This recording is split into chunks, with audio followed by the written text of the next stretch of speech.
No coração do livro mais enigmático da Bíblia, o Apocalipse, encontra-se uma figura que instiga o medo, desperta a curiosidade e desafia estudiosos há séculos: a besta. Com múltiplas cabeças, chifres e uma autoridade aterradora, essa criatura simbólica se tornou um dos elementos mais debatidos da escatologia cristã. Mas afinal, quem é a besta do Apocalipse? É difícil encontrar um tema mais controverso dentro da literatura bíblica. A besta não é apenas uma criatura fantástica descrita por João em suas visões na ilha de Patmos. Ela é um símbolo carregado de significados ocultos, de críticas veladas ao poder opressor e de advertências espirituais que continuam a ecoar nos nossos dias. Durante séculos, a imagem da besta serviu de base para teorias que variam de interpretações históricas a conjecturas futuristas apocalípticas, muitas vezes ligadas a governos, religiões, tecnologias e líderes mundiais. A descrição da besta no capítulo 13 do Apocalipse é uma verdadeira pintura profética, feita com palavras e simbolismos. Ela emerge do mar, possui 10 chifres e 7 cabeças, recebe poder de um dragão e se torna objeto de adoração pelas nações. Logo depois, surge uma segunda besta, com aparência de cordeiro, mas com voz de dragão, e que realiza sinais miraculosos para enganar e impor a adoração à primeira. Essa narrativa fantástica carrega em si a tensão espiritual entre o bem e o mal, entre o Cordeiro de Deus e os sistemas que se erguem contra ele. Mas por que esse tema é tão relevante nos dias de hoje? Porque, mais do que um enigma teológico, a besta representa uma realidade espiritual presente em todas as eras, o espírito do engano, da idolatria e do poder corrupto que tenta se impor sobre a verdade de Deus. Ao compreendermos o simbolismo por trás da besta, passamos a enxergar não apenas uma figura futura, mas uma manifestação constante no decorrer da história humana. Neste vídeo, vamos mergulhar profundamente nesse mistério. Vamos explorar o contexto histórico em que o Apocalipse foi escrito, desvelar o significado dos símbolos, investigar as interpretações ao longo dos séculos e descobrir como a figura da besta pode estar mais próxima de nós do que imaginamos. Este não será um estudo sensacionalista. Não estamos aqui para alimentar teorias de conspiração, mas para trazer clareza, base bíblica e discernimento espiritual. Convidamos você a deixar o medo de lado e se abrir para uma jornada de revelação. O Apocalipse, longe de ser um livro de terror, é uma carta de esperança, e entender a besta é parte essencial dessa mensagem. Prepare-se! A verdade está por trás do símbolo. E a resposta para quem é a besta do Apocalipse pode surpreender você. O capítulo 13 do Apocalipse é um dos trechos mais inquietantes e simbólicos de toda a Bíblia. Nele, João, exilado na ilha de Patmos, descreve uma visão profética que transcende o tempo e aponta para o embate entre o mal personificado e os que seguem a Deus. Para entendermos quem é a besta do Apocalipse, é fundamental começarmos com o próprio texto sagrado. Vi emergir do mar uma besta que tinha 10 chifres e 7 cabeças. Sobre os chifres, 10 diademas, e sobre as cabeças, nomes de blasfêmia. Apocalipse 13 verso 1. A primeira besta surge do mar, símbolo antigo do caos, das nações e da instabilidade. Ela não vem sozinha, mas carregada de poder, autoridade e blasfêmia. Os 10 chifres indicam força militar ou política. As 7 cabeças podem representar reinos ou sistemas sucessivos. As coroas, diademas, mostram que essa besta não é apenas forte, mas também reconhecida em sua autoridade. E os nomes de blasfêmia revelam seu verdadeiro caráter. Ela desafia a santidade de Deus e procura usurpar sua glória. A besta que vi era semelhante a um leopardo, com pés de urso e boca de leão. Apocalipse 13 verso 2. Essas imagens remetem diretamente à visão do profeta Daniel, capítulo 7, onde 4 animais representavam impérios mundiais: Babilônia, Pérsia, Grécia e Roma. A besta do Apocalipse é uma fusão de todos esses elementos, como um tipo de superimpério, uma encarnação do poder humano corrompido e opressor ao longo da história. O dragão deu-lhe o seu poder, o seu trono e grande autoridade. Apocalipse 13 verso 2b. O dragão, identificado no capítulo 12 como Satanás, entrega à besta poder espiritual e domínio. Isso deixa claro que estamos diante de algo que vai além do político. Trata-se de um poder espiritual maligno encarnado em sistemas humanos. A adoração à besta é, na verdade, adoração ao próprio dragão. Adoraram o dragão, adoraram também a besta, dizendo: quem é semelhante à besta? Quem pode guerrear contra ela? Apocalipse 13 verso 4. Essa adoração indica uma rendição completa. As pessoas não veem alternativa ou resistência. A besta domina não só pela força, mas pela persuasão. Ela parece invencível, insuperável, e por isso, muitos se prostram diante dela. A partir do versículo 11, surge a segunda besta, vinda da terra. Ela tem aparência de cordeiro, mas fala como dragão. Uma clara alusão à falsidade religiosa.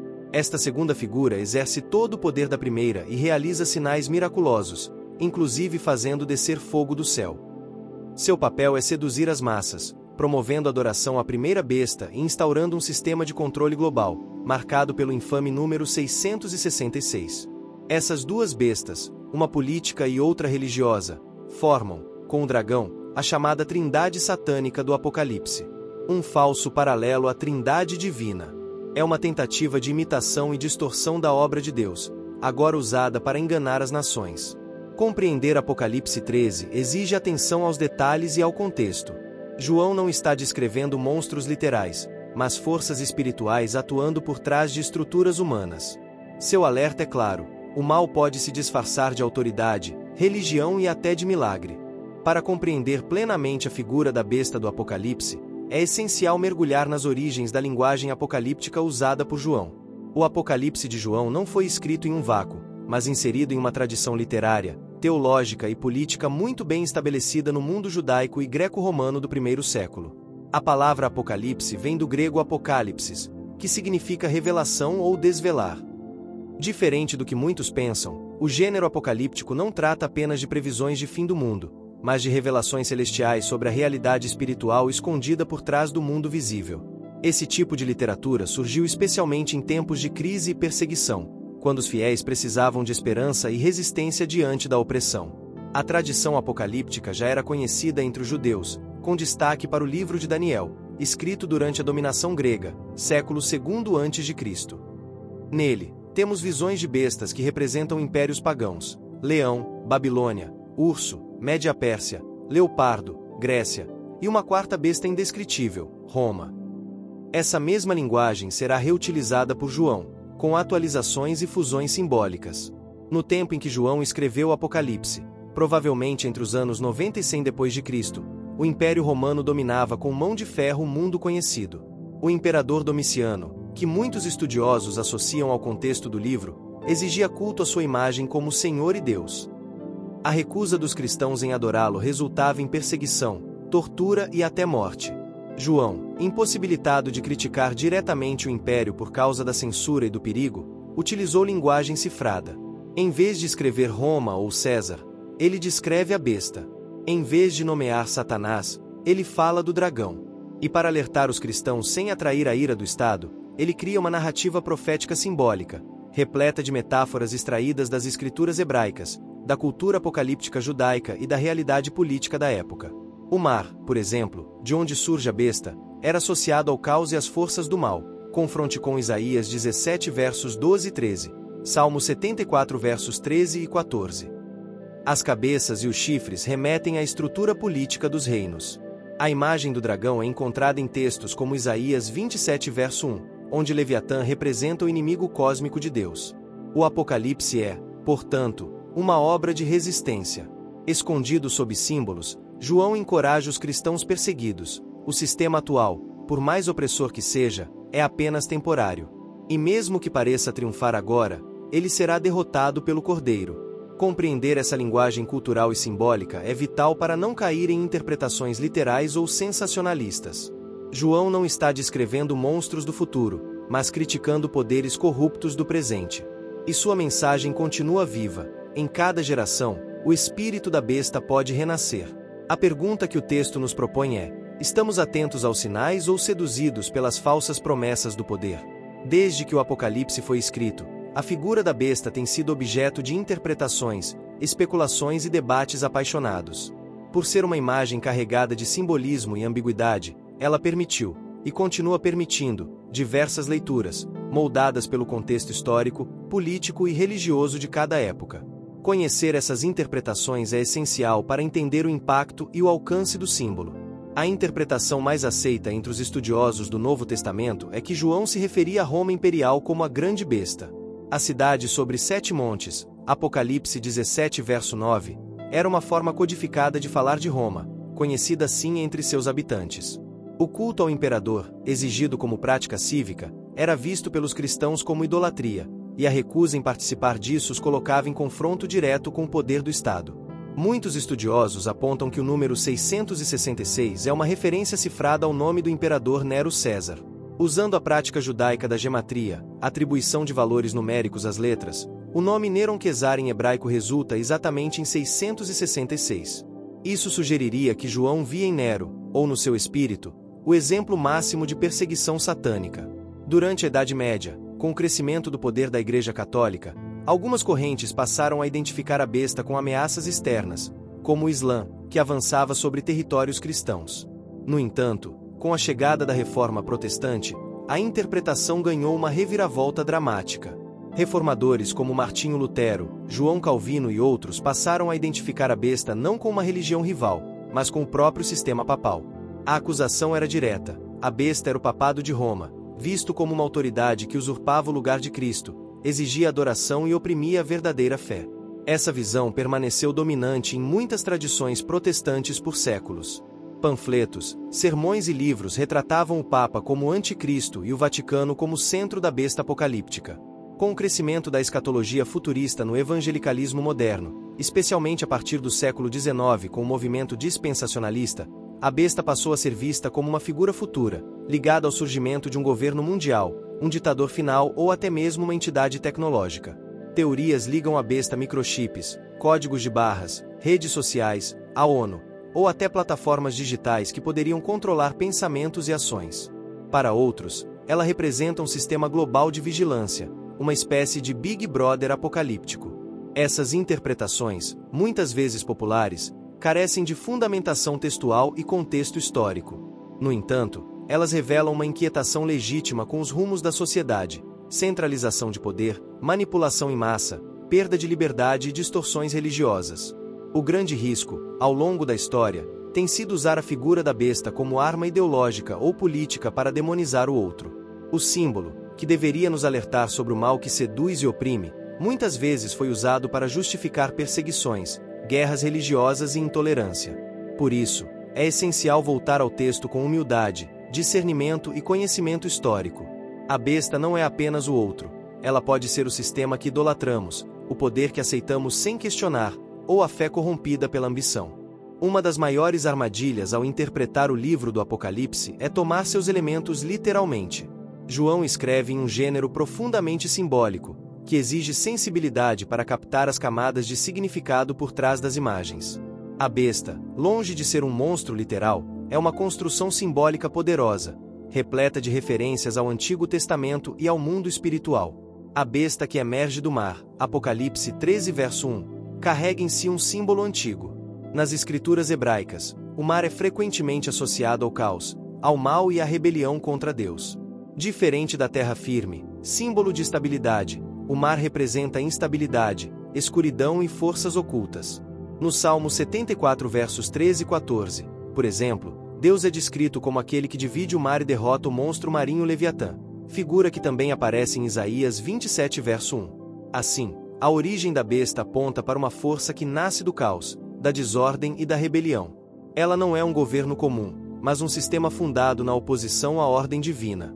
7 cabeças e 10 chifres, poder, compleição e domínio.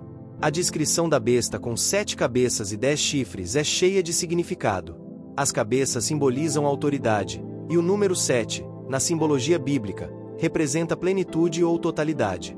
Isso sugere que a besta não representa apenas um império, mas a totalidade dos impérios e sistemas que se levantam contra Deus. Os 10 chifres remetem ao poder militar e à força dos reis, conforme Daniel 7 verso 24. Na Bíblia, chifres são símbolos de poder e conquista. Portanto, a besta é vista como uma entidade que reúne o poder máximo político e militar, um domínio que se impõe pela força, mas também pelo medo. Nomes de blasfêmia, usurpação espiritual. As cabeças da besta estão cheias de nomes de blasfêmia. Isso indica não apenas oposição política a Deus, mas usurpação espiritual. A besta se apresenta como divindade, ou exige para si a adoração que só pertence a Deus. É o reflexo dos sistemas e líderes que colocam a si mesmos como salvadores da humanidade, exigindo fidelidade total. Essas blasfêmias revelam um espírito anticrístico, não necessariamente ateu, mas contrário ao verdadeiro Cristo. A besta não elimina a religião, ela corrompe e a transforma em instrumento de dominação. Nenhum símbolo no Apocalipse é tão intrigante quanto o número 666. No versículo 18, João diz que este é o número de um homem, e que quem tem sabedoria deve calcular. Na Bíblia, o número 7 representa a perfeição divina. O número 6, portanto, representa o que é incompleto, imperfeito, humano.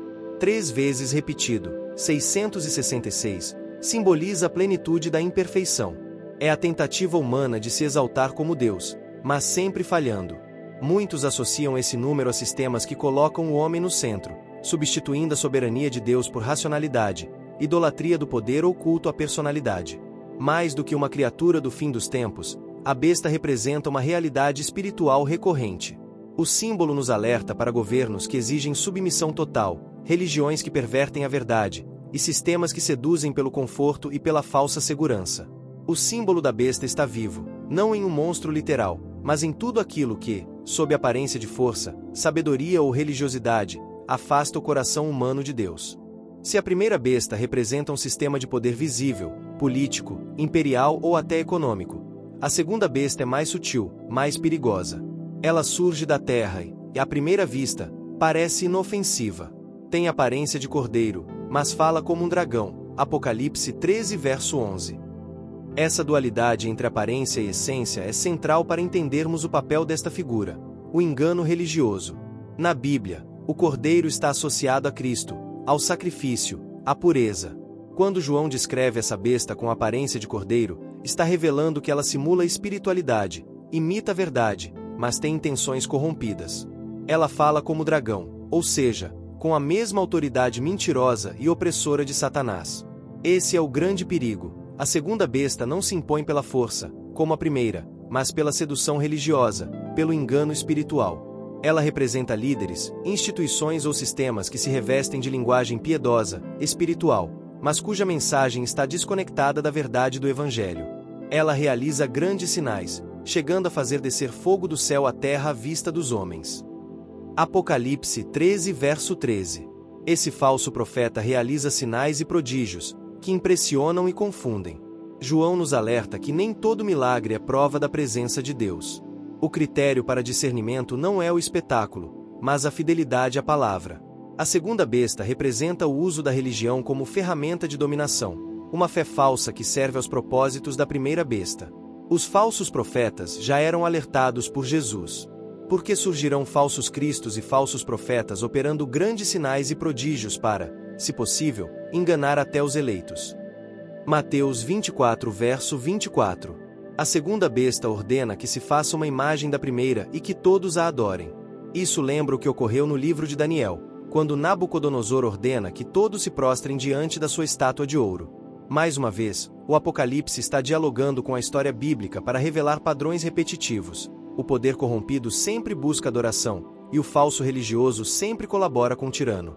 Hoje, essa imagem pode ser qualquer ideologia, cultura ou sistema que exige lealdade absoluta, até mesmo sob disfarce de fé.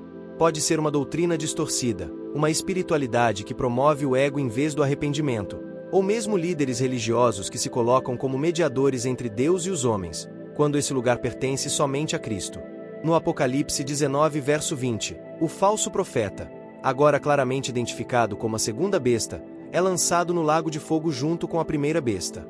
Isso mostra que ambos são expressões distintas de um mesmo sistema satânico. Um governa pelo poder visível, outro pelo engano espiritual. A trindade satânica do Apocalipse é formada pelo dragão, Satanás, a primeira besta, poder político mundano, e a segunda besta, falso poder religioso. Juntos, tentam imitar a trindade divina, uma imitação perversa cujo objetivo é desviar os fiéis da verdade. Esse capítulo é um aviso direto para os nossos dias. A fé verdadeira é simples, humilde e centrada em Cristo. Toda forma de religião que busca manipular, controlar ou glorificar o homem deve ser examinada com cuidado. O falso profeta ainda age, e muitas vezes, seus milagres são aplaudidos. Mas por trás da aparência de cordeiro, pode estar a voz do dragão. Poucos elementos do Apocalipse despertam tanto fascínio, medo e teorias quanto a marca da besta. Apocalipse 13 versos 16 até 18 descreve que ninguém poderá comprar ou vender a não ser aquele que tiver a marca, na mão direita ou na testa, contendo o número de seu nome, 666. Mas o que significa essa marca? Seria um microchip? Um código digital? Ou algo mais profundo? A todos, pequenos e grandes, ricos e pobres, livres e escravos, fez com que lhes fosse dada certa marca sobre a mão direita ou sobre a fronte, para que ninguém pudesse comprar ou vender, senão aquele que tivesse a marca, o nome da besta ou o número do seu nome. Apocalipse 13 versos 16 e 17. Essa marca é imposta pela segunda besta, o falso profeta, e serve como um selo de lealdade ao sistema da besta. É uma marca que não envolve apenas controle econômico, mas também espiritual, social e existencial. A referência à mão direita e à testa tem raízes no Antigo Testamento. Em Deuteronômio 6 verso 8, o povo de Israel é orientado a ligar os mandamentos de Deus à mão e à testa, como sinal de obediência e meditação constante na lei do Senhor. Assim, no Apocalipse, a marca na mão e na testa indica uma contrafação satânica do selo divino. Enquanto Deus sela os seus com o Espírito e com a fidelidade à sua palavra, Apocalipse 7 verso 3, Efésios 1 verso 13, a besta marca os seus com uma mentalidade e um estilo de vida contrários a Deus. A marca da besta, portanto, não precisa ser física. Ela representa uma aliança espiritual com um sistema anticristão, uma vida guiada por valores opostos ao reino de Deus: orgulho, dominação, idolatria, egoísmo. A exigência da marca para comprar ou vender aponta para a tentativa da besta de controlar a sociedade, não apenas pela religião, mas também pela economia. É uma forma de dizer: se você não se submeter a este sistema, será excluído da vida social. Essa lógica se manifesta ainda hoje em culturas onde o sucesso e o consumo são os novos deuses, e quem não se conforma com esse padrão é marginalizado. A marca pode estar em aceitar os valores distorcidos da sociedade como normais, em se moldar ao mundo para obter vantagens e conforto, mesmo que isso custe a fidelidade a Cristo. O número 666, como já abordado, simboliza a imperfeição absoluta, uma tentativa humana de substituir Deus. Não é um número mágico, mas uma representação de um sistema imperfeito elevado ao máximo, que se opõe frontalmente à perfeição divina, representada pelo número 7. Para os primeiros leitores, a identificação do número com Nero César reforçava a ideia de que a perseguição e a idolatria imperial eram manifestações desse sistema maligno. Hoje, o mesmo espírito pode estar presente em governos autoritários, em religiões distorcidas, ou até em ideologias que colocam o homem como centro de tudo, negando a soberania divina. A marca da besta não é uma ficção distante. Ela nos alerta para as escolhas que fazemos todos os dias. Quem guia nossas ações? Que pensamentos cultivamos? Estamos selados por Deus ou marcados por um sistema que o rejeita? A verdadeira batalha não é apenas política ou religiosa, é espiritual. A marca está menos no pulso e mais no coração. Embora o Apocalipse descreva com intensidade os horrores provocados pela besta e seus aliados, sua mensagem central não é o medo, mas a esperança. O livro não termina com a vitória do mal, pelo contrário, ele culmina com o triunfo definitivo de Cristo, o Cordeiro de Deus. Este capítulo é o coração consolador do Apocalipse, a certeza de que, no final, Deus vence. Em Apocalipse 19, vemos uma das imagens mais poderosas de toda a Escritura. O céu se abre, e aparece um cavaleiro montado em um cavalo branco. Ele é chamado de Fiel e Verdadeiro. Verso 11. E seus olhos são como chama de fogo. Em sua coxa está escrito: Rei dos Reis e Senhor dos Senhores. É Cristo, mas não o Cordeiro sofredor do Calvário, e sim o Rei guerreiro que vem para julgar e vencer. Ao contrário das bestas, que seduzem, enganam e se impõem pela força, o Cordeiro conquista com justiça e verdade. Sua vitória não é baseada na manipulação ou no medo, mas no poder invencível do amor e da santidade. Então a besta foi presa, e com ela o falso profeta. Ambos foram lançados vivos no lago de fogo que arde com enxofre. Apocalipse 19 verso 20. A narrativa é clara e direta, não há batalha equilibrada entre o bem e o mal. Quando Cristo retorna em glória, as forças da escuridão são imediatamente derrotadas. A besta e o falso profeta, os sistemas de opressão e engano, são julgados e destruídos. O dragão, Satanás, é preso e lançado no abismo. Apocalipse 20 versos 1 ao 3. Essa cena representa o fim do domínio do mal sobre a terra. Tudo aquilo que for contra a verdade, que corrompeu a fé e perseguiu os justos, será finalmente desmascarado e vencido. O Apocalipse nos lembra que a história não caminha para o caos, mas para a redenção. O Cordeiro que foi morto, símbolo de Cristo crucificado, aparece ao longo de todo o livro como vencedor legítimo, digno de abrir os selos, de julgar com retidão e de reinar para sempre. A vitória do Cordeiro é também a vitória dos seus seguidores. Em Apocalipse 12, verso 11, lemos: Eles o venceram por causa do sangue do Cordeiro e por causa da palavra do testemunho que deram. Não vencemos com armas humanas, mas com fidelidade, com testemunho, com fé. Mesmo diante da perseguição, os fiéis são chamados a resistir e perseverar, pois o final já está garantido. O capítulo da vitória não é apenas escatológico, ele é existencial e atual. Em tempos em que a injustiça parece prevalecer, em que os sistemas corruptos parecem invencíveis, o Apocalipse nos convida a não desistir, a manter os olhos no Cordeiro. A verdadeira vitória não pertence à besta, por mais poderosa que ela pareça. Ela pertence ao Cristo ressuscitado, que voltará para restaurar todas as coisas. Ao estudar a figura da besta no Apocalipse, é fundamental lembrar que João escreveu dentro de um contexto histórico, político e cultural específico. Sua linguagem simbólica, embora carregada de significados espirituais, fazia pleno sentido para os leitores do primeiro século. Hoje, por meio da arqueologia e do estudo histórico, podemos lançar luz sobre elementos que reforçam e confirmam o que João descreveu de forma codificada. Apocalipse 17, verso 9 fala da besta montada sobre 7 montes. Essa é uma alusão direta a Roma, famosa na antiguidade por estar construída sobre 7 colinas: Palatino, Aventino, Capitolino, Quirinal, Viminal, Esquilino e Célio. A associação era óbvia para os leitores originais, e não restava dúvida de que João estava se referindo ao poder imperial romano. A arqueologia revelou diversas moedas romanas cunhadas com a imagem dos imperadores e frases como Divus Augustus, Divino Augusto, ou Filho de Deus. Isso mostra como o culto ao imperador era real, estabelecido e obrigatório.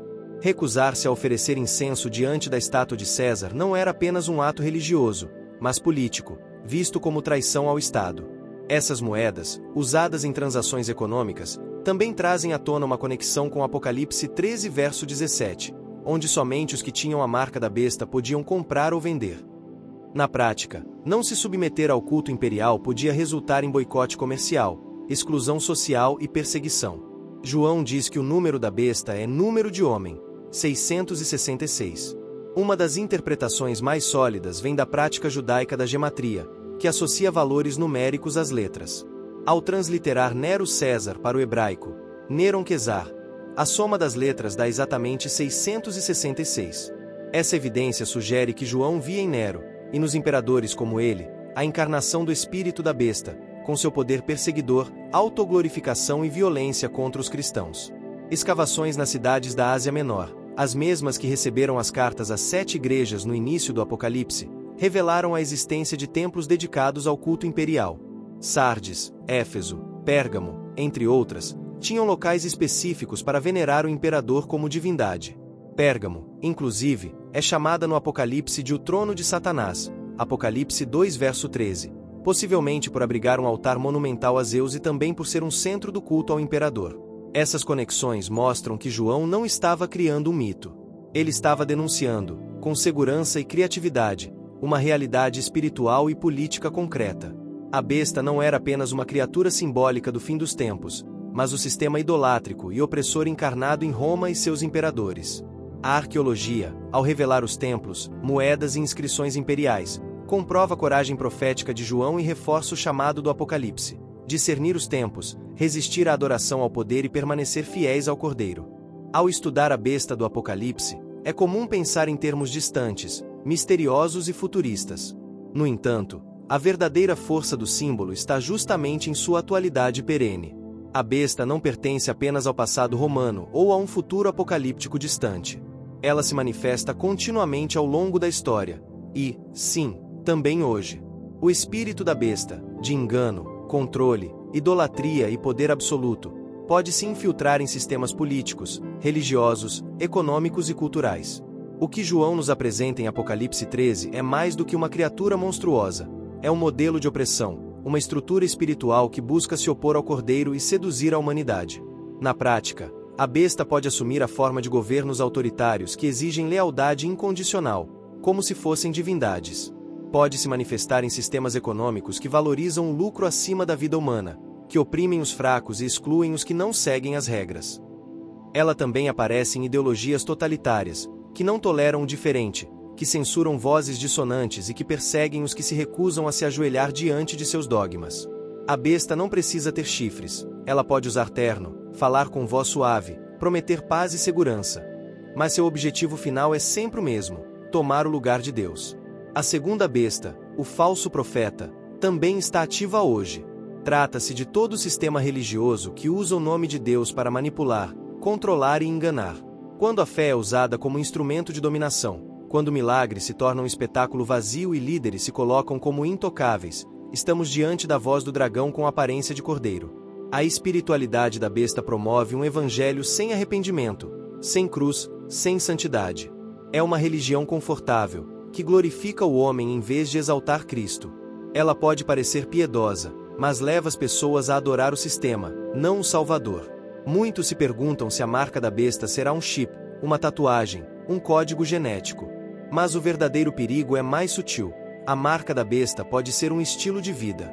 Quando nossas ações, mão e pensamentos, testa, são moldados pelos valores do mundo e não pelo reino de Deus, estamos nos marcando com aquilo que nos afasta do Cordeiro. A marca da besta está presente onde há conformismo, idolatria, consumismo, vaidade, opressão e rebelião contra Deus. É um sistema que exige adoração e dá em troca status, riqueza, aceitação, tudo, menos verdade. Hoje, mais do que nunca, o cristão é chamado a discernir. A besta pode estar disfarçada nas estruturas que consumimos, nas crenças que aceitamos sem questionar, nas vozes que seguimos cegamente. Resistir à besta é viver contra a corrente, é manter a fidelidade mesmo que isso custe popularidade, conforto ou segurança. O Apocalipse nos convida a ver com outros olhos. Não se trata de procurar um monstro literal, mas de identificar tudo que nos afasta do Cordeiro, e resistir.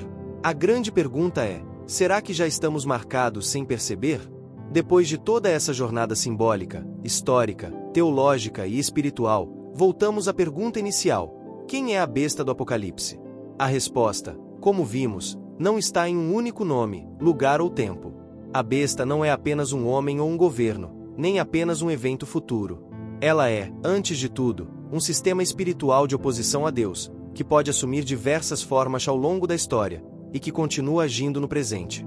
No contexto do Apocalipse, a besta representava o Império Romano, com seus imperadores que exigiam adoração, perseguiam os cristãos e manipulavam o povo com promessas vazias de paz. Com o tempo, essa figura foi reinterpretada como papado, como ditadores, como a tecnologia, como ideologias. E há verdades parciais em muitas dessas leituras. Mas a essência da besta está além da superfície. Ela é a encarnação de tudo o que se opõe ao reino de Deus. Ela é o poder sedutor que promete segurança em troca de submissão, conforto em troca de consciência, religião em troca de verdade. A besta é o espírito do anticristo, que já está no mundo, como advertiu o apóstolo João em sua primeira carta. Filhinhos, esta é a última hora, e, como ouvistes que vem o anticristo, já agora muitos anticristos têm surgido, por isso conhecemos que é a última hora. 1 João 2 verso 18. Ela pode aparecer como um sistema político autoritário, como uma religião manipuladora, como uma cultura que glorifica o ego e o consumo, ou até como uma mentalidade que transforma o ser humano em Deus de si mesmo. A besta fala com a voz do dragão, mas veste a pele do cordeiro. Ela não chega dizendo eu sou mau, mas oferecendo o que o coração humano deseja: poder, fama, controle, riqueza, prazer, e exigindo, em troca, nossa alma. Diante dessa realidade, o Apocalipse não nos deixa sem esperança. Pelo contrário, o livro é, em sua essência, uma carta de vitória. O Cordeiro já venceu. Ele foi morto, mas está vivo, e reina soberanamente. Aqueles que seguem o Cordeiro, mesmo em meio à perseguição, ao caos e à sedução do mundo, também vencerão. O chamado é claro: escolher entre a marca da besta ou o selo de Deus. Não se trata apenas de um evento no fim dos tempos, mas de uma decisão diária. A cada escolha, a cada pensamento, a cada ato, selamos quem realmente adoramos. Aqui está a perseverança dos santos, os que guardam os mandamentos de Deus e a fé em Jesus. Apocalipse 14, verso 12. Quem é a besta? Ela é real, poderosa e perigosa. Mas ela não é invencível. A questão mais importante não é quem é a besta, mas sim, a quem estamos adorando com a nossa vida. Que o Espírito de Deus nos conceda discernimento, fidelidade e coragem para resistir às seduções do mundo e permanecer firmes com o Cordeiro, até que ele venha.